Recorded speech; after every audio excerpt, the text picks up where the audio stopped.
Bonjour à tous, dans cette vidéo, on examinera un petit peu les différences phonétiques entre le français standard parlé en France et celui parlé dans les régions francophones de la Suisse. La Confédération suisse se trouve au sud-est de la France, dont elle est séparée par le massif du Jura. Elle est conformée par 26 cantons ou États fédérés, chacun avec une ou plusieurs langues officielles. La langue la plus parlée en Suisse est l'allemand, qui est langue officielle en 17 cantons, tandis que le français a la même position dans 4 de cantons, soit Genève, Neuchâtel, Jura et le Vaud. Les cantons Berne, Fribourg et Valais sont officiellement bilingues et le canton de Ticino est le seul à avoir adopté l'italien comme langue officielle. La Suisse francophone est souvent appelée Suisse romande, et même si parmi les divers cantons francophones de la Confédération on peut constater certaines différences, soit lexicales que phonétiques, on peut quand même trouver quelques traits généraux qui caractérisent globalement les variétés romandes du français.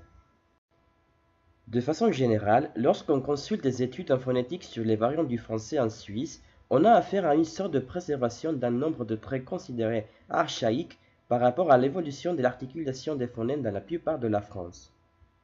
Le plus remarquable de ces traits serait d'abord l'alternance voyelle brève et voyelle longue pour différencier certains mots. Cela veut dire qu'il y a des paires minimales prononcées en Suisse romande qui en France seraient considérées tout simplement comme des homophones. Par exemple, belle et belle, ami et ami, bleu et bleu, bout et bout, fille et fille. Ensuite, on trouve que l'opposition entre voyelles ouvertes et voyelles fermées, telles que OO, AA, EE, EE, tient toujours de façon très stable dans la prononciation romande, tandis que dans pas mal de régions en France, on remarque une tendance à éliminer ces différences. Alors, les paires minimales suivantes sont encore attestées très couramment. Mot et mot, pot et pot, so et so, pâte et pâte, je pourrais, futur, et je pourrais, conditionnel.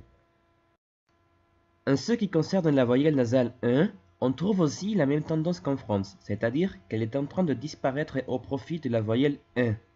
La seule différence pour le français roman, c'est l'article indéfini 1 qui, lui, garde toujours la prononciation nasale traditionnelle. Donc la phrase suivante serait prononcée d'abord avec le son nasal 1 et puis avec 1.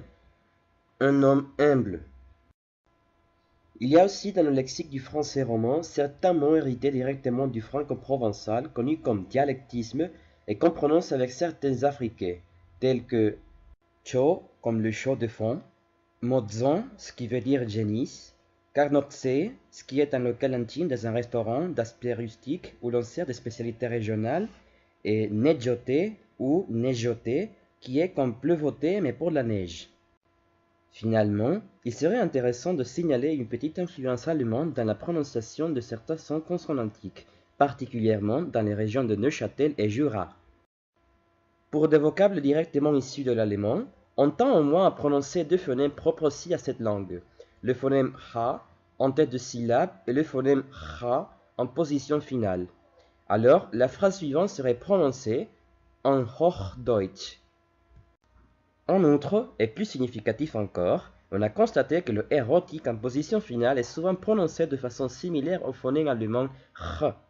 Ainsi, le mot allemand Bach ne diffère du mot bar que par la longueur du son consonantique final. Bach, Bach.